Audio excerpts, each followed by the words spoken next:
Hello and welcome to another Toon Network match report with me, Adam. I'm going to do things a little bit differently today. I'm going to do the video, the podcast in real time. So at the time of recording now, it's pre-match. It's 1:15. I'm still really optimistic. It's a huge game in London against Crystal Palace. It's a massive 6-pointer at the bottom half of the table. We are very close. I mean, we're level on points, 24, with teams in the relegation zone.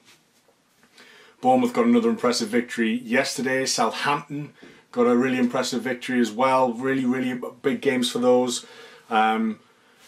So it is absolutely crucial that we pick up something today at Selhurst Park.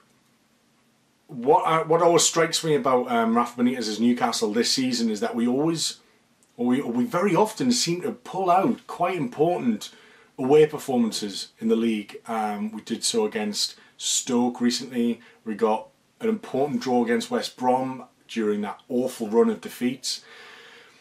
We beat West Ham away, which was a bit of a shock as well, given how things had been going. And we started with Xavi that day.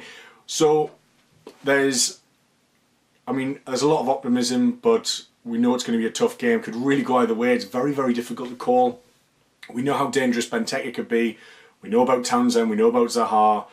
I think it's about stifling those wingers and their dynamic play if we're going to get anything out of this game. But having the belief going forward and converting chances. Now, team news is in. New signings, Dubravka. He's on the bench today. Darlow retains his spot. And Islam Slimani has not made the lineup at all. It doesn't massively surprise me, given that, although he did have an injury, he was definitely out for sort of 1 to 2 weeks. So I think I never expected him to start. And I think had he even been on the bench, I probably wouldn't have expected him to play too much more than 10 minutes. So, it's come too early for Slimani, but hopefully next week against Man United, which would be a really good atmosphere at St James's Park.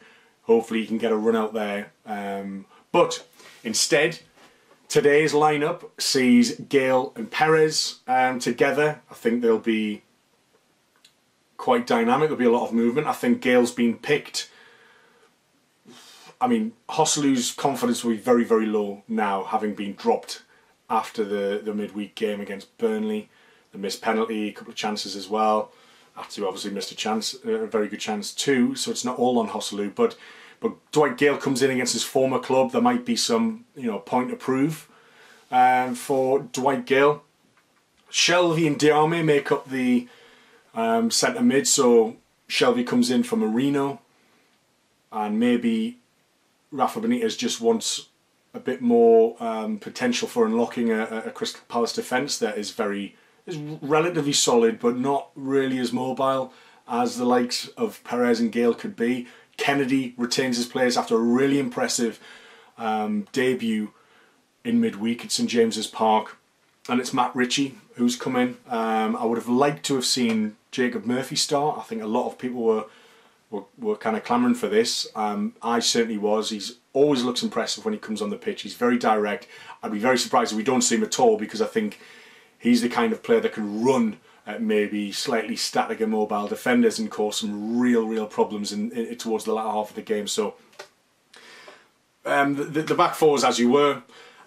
So that's the team news. I'm relatively pleased with that, given that Slimani isn't really going to be happening, and Dubravka's probably had only a couple of days as a Newcastle player to integrate. So I think it makes sense that he's allowed a bit more time before he comes in, because the communication between goalkeeper and defence is pretty crucial, and it certainly will be for Man United. But I would love to see him get a start at St James's Park next week. But it's all about today. It's all about Crystal Palace. In the build-up to actually the game kicking off, I'll give some thoughts at half-time and at full-time as well, so you get the full spectrum of the game and my reaction to it. But I just wanted to mention, before I pop off for this section, the fantastic event organised by True Faith, the press forum, the second of its kind at the Tyneside Irish Centre earlier in the week. It was absolutely fantastic. At time of recording, I know at least £2,200 was raised for the food bank. The journalists there were there purely off their own bat. They gave up their time for free to speak and give fantastic insights into the likes of Mike Ashley, Amanda Staveley, The Takeover, Rafa Benitez, the January transfer window. We heard things about Keith Bishop, some great anecdotes kicking about Lambias and Mike Ashley as well. So some some really good anecdotes there. And we got to hear from George Colkin, Luke Edwards, Craig Hope, Mark Douglas was there, The Chronicle, Louise Taylor of The Guardian, and Simon Bird of The Mirror. They were joined by Steve Wraith on stage, a few of the Newcastle United Supporters Trusts. Colin Whittle was on cracking form once again, and of course the True Faith boys, Alex, Si and Chubbs up on stage as well, hosted by the lovely Sharon Percy. It was an amazing event. It did get a bit tasty actually, which was fantastic when we're talking about Staveley and her intentions, and obviously George had a lot of insight into that given his recent interview with her. Luke Edwards, you know, wanted to propose a counter argument, you know, at least to kind of scrutinise her and her so far inability to have put forward an acceptable bid. So it's great to see both sides. It was really good to hear both sides of the coin on that by guys in the know, and it'll be interesting to see how the next couple of months pans out, because I don't think the takeover, as mentioned before, if you've seen my latest takeover video, please check that on my YouTube account. I think the takeover is far from dead, and there's the story will continue to unfold. But the important thing is what's on the pitch, and it's this Palace game, and this is massive. I'm really quite nervous about it. It's a win could take us within a couple of points of 11th and very close to the top half of the table. A defeat and suddenly we are in trouble and could very well slip into the relegation zone after the Man United game if we fail to overcome them, and that's a huge challenge. Especially with Alexis Sanchez in rampant form. So, yeah, there's a lot to be worried about, but there's also a lot to be optimistic about. Kennedy is one of those optimistic elements. He looked really...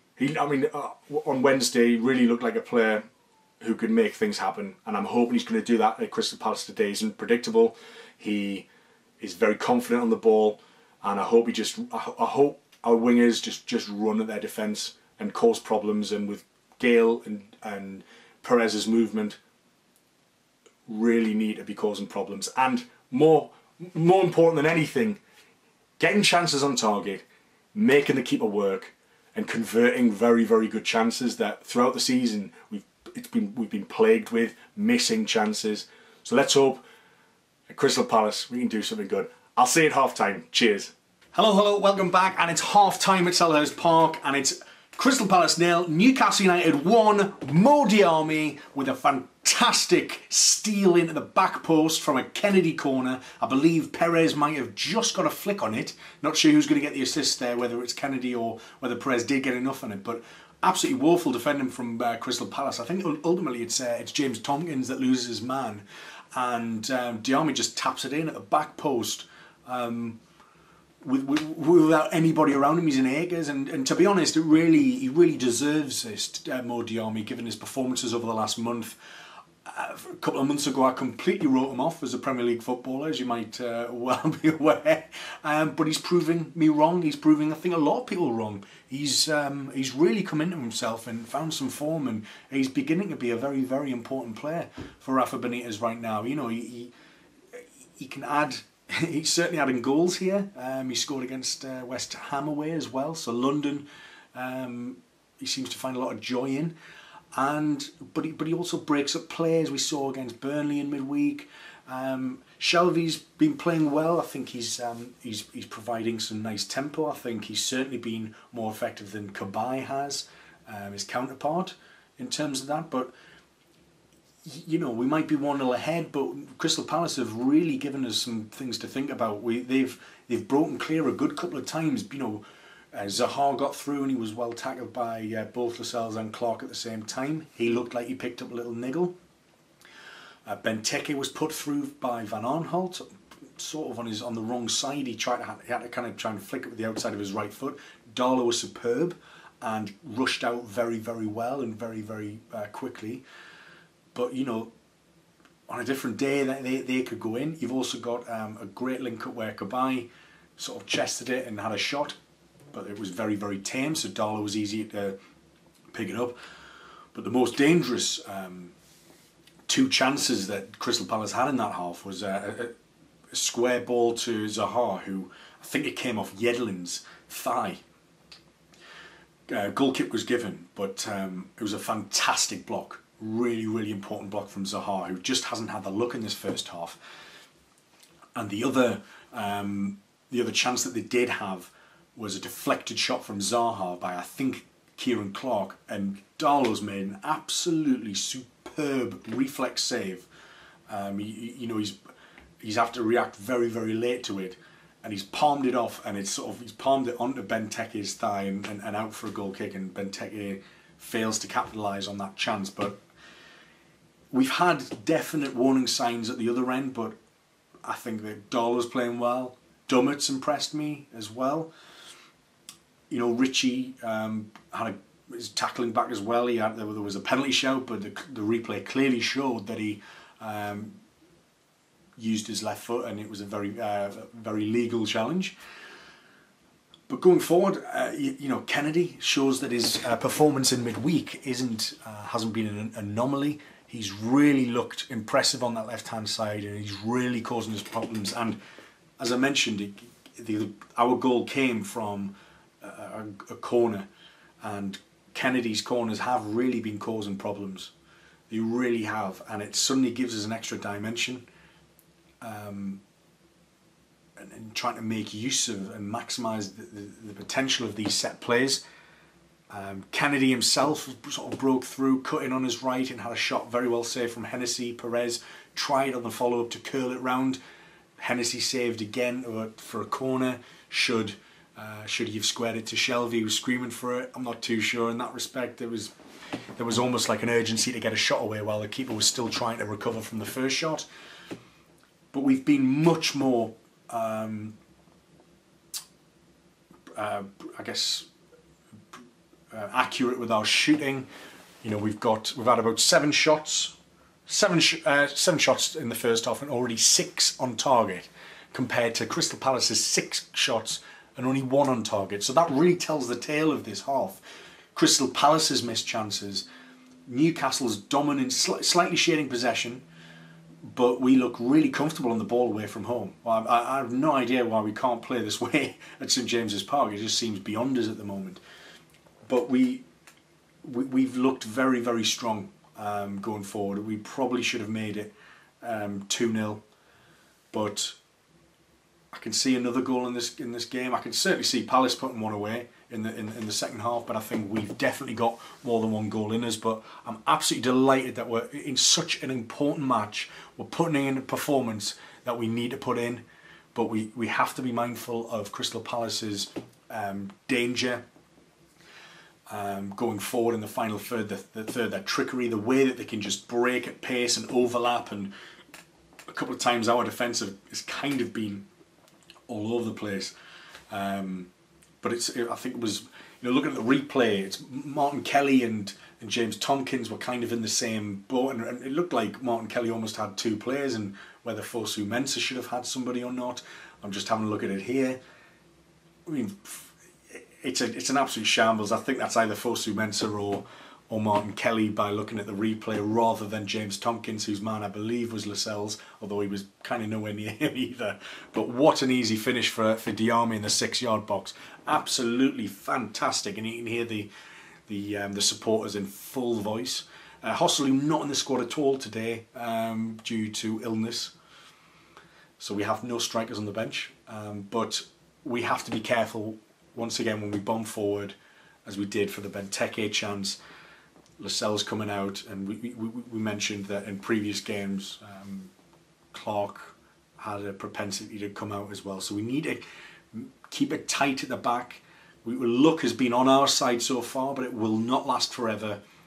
We've got to keep just steady and keep calm and defend like we have been defending. I must say, Dummett really has been throwing himself around and making some excellent tackles, and long may it continue. We've got the likes of Murphy, we've got the likes of Atsu, Marino on the bench as well, so we've definitely got some attacking options to bring on.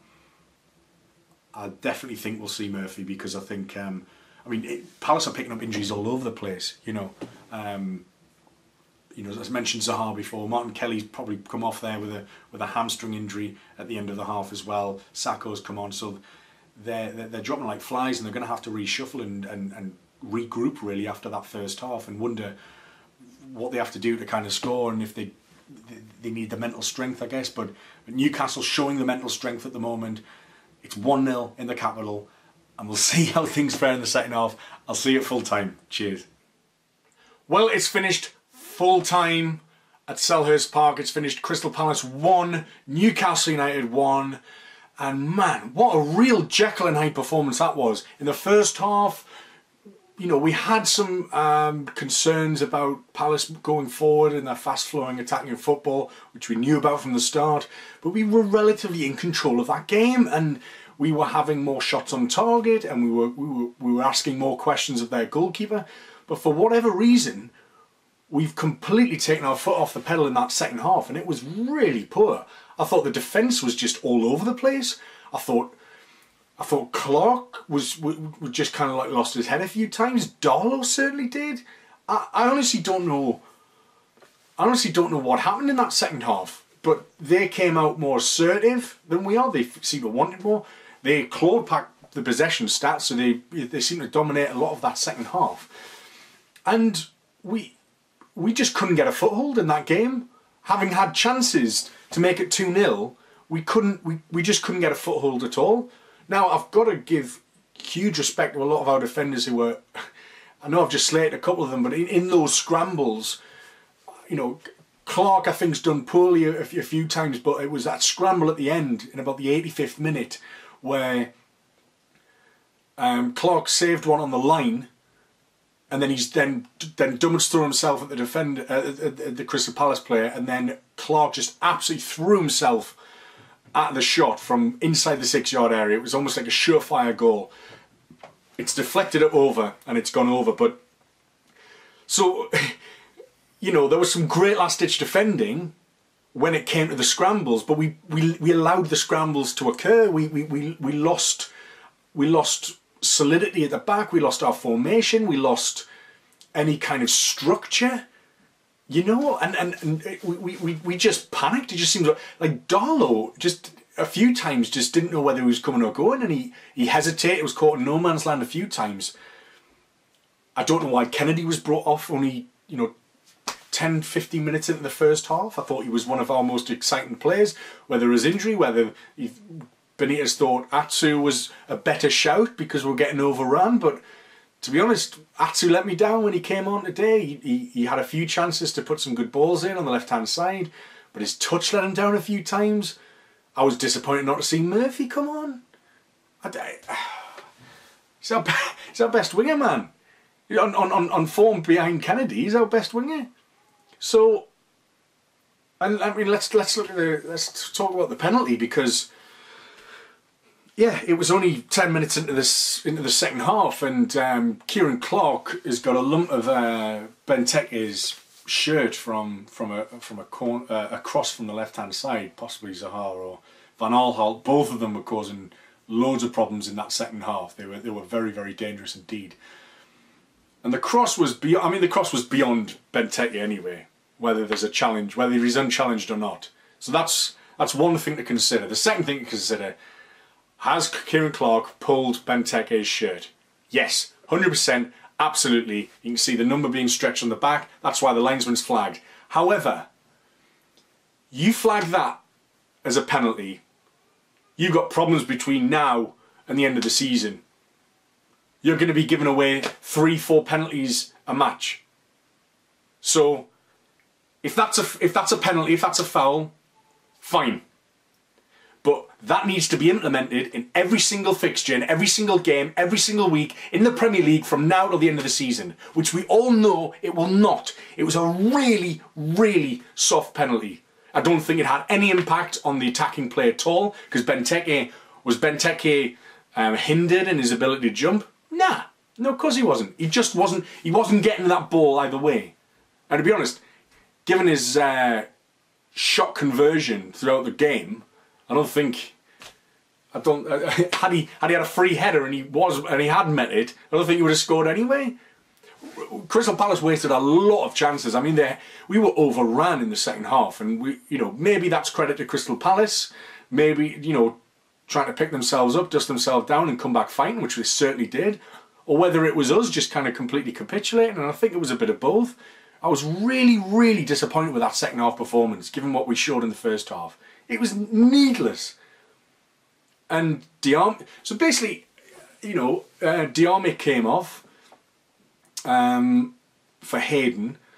So kind of like within a few kind of shortly after the break. I mean, what time did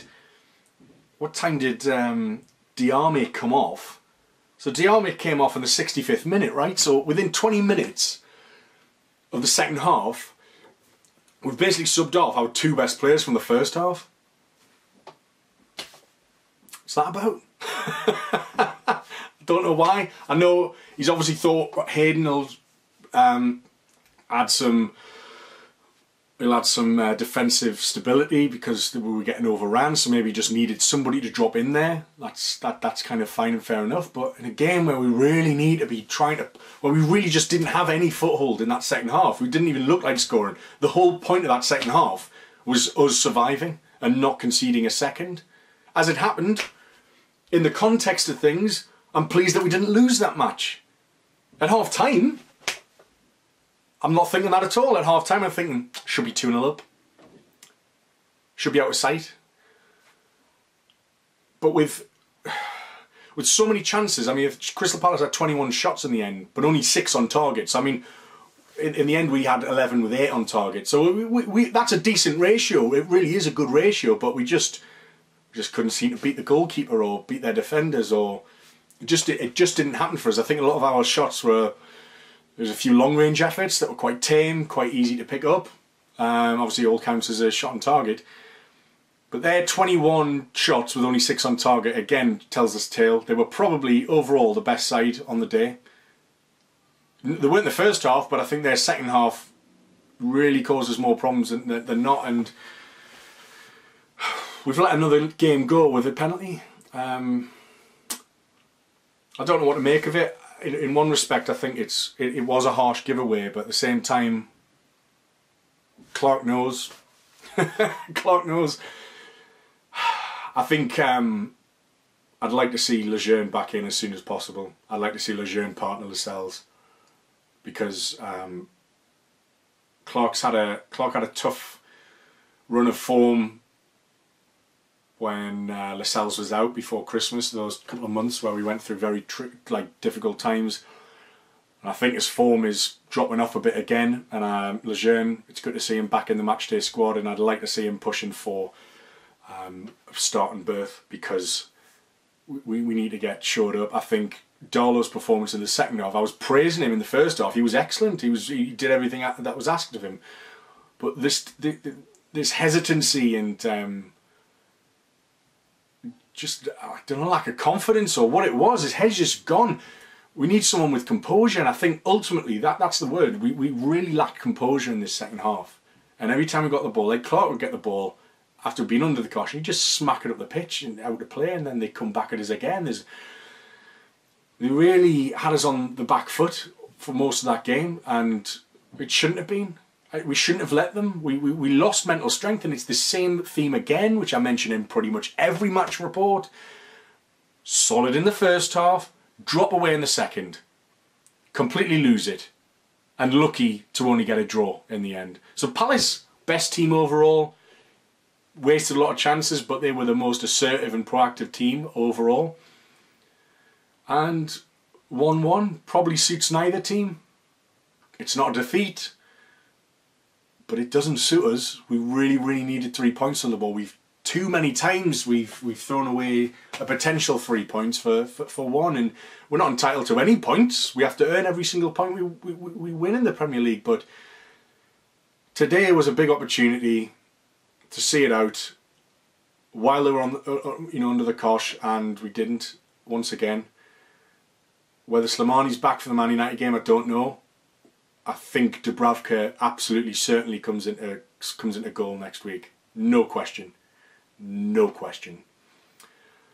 And I don't really think there's more to say than that. We just didn't really get that clear-cut chance in the second half to maybe put them to bed. Atsu had a decent swing towards the end, but I just thought that game was crying out for Murphy, and I'm really annoyed and disappointed that he didn't get on. Very mixed feelings at the minute, and I'm sure you've seen a range of emotions over this video, given my optimism at the start, my delight at half-time, and now it's just frustration at full-time because it's another drop point, and you've got to think, we've got tough fixtures coming up. Where are we going to get these wins from? How are we going to break free from this, this quicksand that we're all in, this teams scrabbling for survival? And it's, we saw what we saw today was a really tasty game actually for the neutral. It was a well fought contest between both sides, everyone putting their bodies on the line. It really shows how crucial it was today. I mean, to go away anywhere and get a draw in the Premier League is a good result, I think. Without context of anything else, it's a good result, but in the context of us really, really needing some 3 points from somewhere, from anywhere, I'm really disappointed. I'm really gutted at that. We can't put away teams like Crystal Palace, who are struggling, who had a lot of injuries. Zaha seemed to magically recover from his from limping around in the first half, and he put in a really good performance, although maybe his final ball is just lacking, which is the story with Zaha. He can do all the clever bits and the trickery, but in terms of final balls and assists, he's always left wanting. Big shout out to Paul Dummett's tackle in the first half, which I forgot to mention half time, which actually broke the linesman's flag. Fantastic. It's difficult to know who a man of the match would be, really. I'd probably have to say, I thought Dion was good, but I'd probably have to say Kennedy again, because when he went off, we didn't, his replacement was no better. It was a lot worse. We didn't take command in the second half and moving forward, and we really did seem to do all of our best work in the first half, which Kennedy was heavily involved in. Those corners, his assist, his trickery. He cut in on his right and had a shot against Hennessy. So for me, man of the match, Kennedy, and I really hope he's not injured. I really hope that's not why he came off, because we really, really need him for pretty much, well, we need him for every single game moving forward now. He looks that good, and it shows. His performance against Burnley just wasn't an anomaly. That's just how good he is. So we need to see more of him. We really need to see Jacob Murphy. What does he have to do to get in the starting team? He really, really has been shafted a bit there. It's really frustrating. So man of the match goes to Kennedy. I'd like to see Clark dropped if Lascelles is fit. If Lejeune is fit, I'd like to see Dubravka come in, and we can all hope that Islam Slimani is going to provide some cutting edge up front, because we lack goals and we just need goals. We don't score goals, we get relegated. It's as simple as that, and I'm starting to panic now. I'm starting to worry. I don't know what you feel. As ever, get your comments in below. Thanks very much for watching anyway. It's not the result that we wanted, but it's not a defeat at the same time. It keeps us afloat, but it's not good enough when we've got a lot of very, very difficult fixtures coming up, notably Manchester United at St James's Park next. That's going to be huge. The atmosphere is going to have to help a lot, and we're just going to have to go for it. We've got nothing to lose. We have to go for it. Anyway, thanks very much for watching. I've been Adam.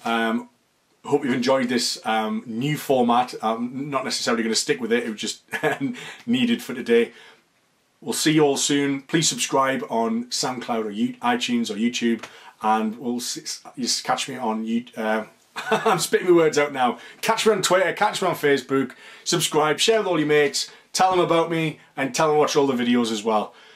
We'll see you after Man United. Cheers, I've been Adam from the Toon Network. Bye-bye.